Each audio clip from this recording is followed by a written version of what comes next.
Welcome to part 10 of our tutorial series on how to apply custom visual designs in MOS. Now that we have our custom design in place on our MOS website, we'll discuss some bonus tips for applying CSS variations in MOS. You might want a page layout to have slightly different styling than other page layouts, or you might want an entire subsite to have a different color scheme from the rest of the site.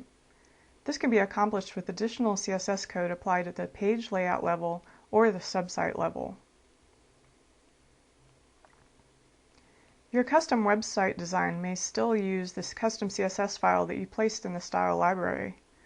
The goal here is to override some of the styles in that CSS file to create variations in the page.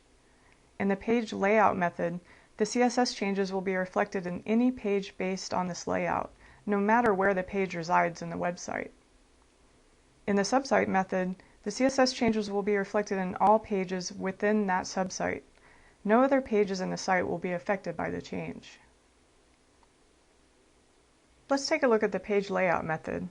Some examples of how this might be useful are if the home page needs different column widths or column layouts than the interior pages, if the home page needs a different color scheme than interior pages, if different landing pages need different color schemes, or if certain elements need to be hidden in certain layouts, and many other reasons. So how do we do it? There's a SharePoint content placeholder called Placeholder Additional Page Head. This placeholder is part of our base master page, and if left intact, it will be available to your custom page layouts. You can place CSS styles directly in this placeholder in your page layout. The code will appear in the head tag of the rendered page, and it will override your main CSS file. Sometimes you will need to use the subsite method instead of the page layout method. Some examples of how the subsite method might be useful are if all pages in that subsite need a different color scheme than the rest of the site, if all pages in that subsite need a different logo or graphic to appear in the background, if certain elements need to be hidden in all pages of that subsite, and there are many other good reasons. To alter the CSS of a subsite, you can apply a completely different CSS file to that subsite. First, you would create your alternate CSS file or files and place them in the appropriate style library folder. Here's an example of the main CSS file, along with alternate CSS files, which still use the project code naming convention. You do not need to duplicate all the styles from your main CSS file in your alternate CSS file. You can use the import rule to call up all the styles from the main CSS file. Then your alternate CSS only needs to contain those styles that you are overriding. Here's an example of an alternate style sheet where certain elements have been changed to a green color scheme. The beginning of the style sheet includes the import rule, and there are only two styles in the rest of the file.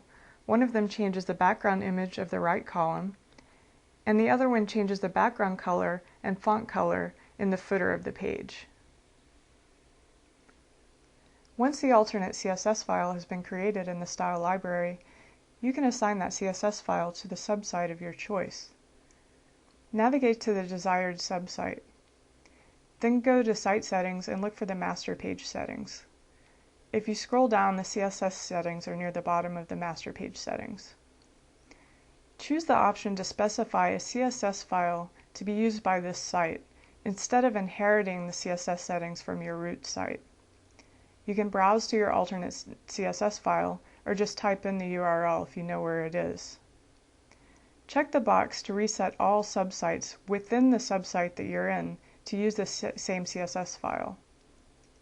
Then you can click OK to save your CSS settings. This concludes our CSS variations tutorial and the MOS visual design tutorial as a whole.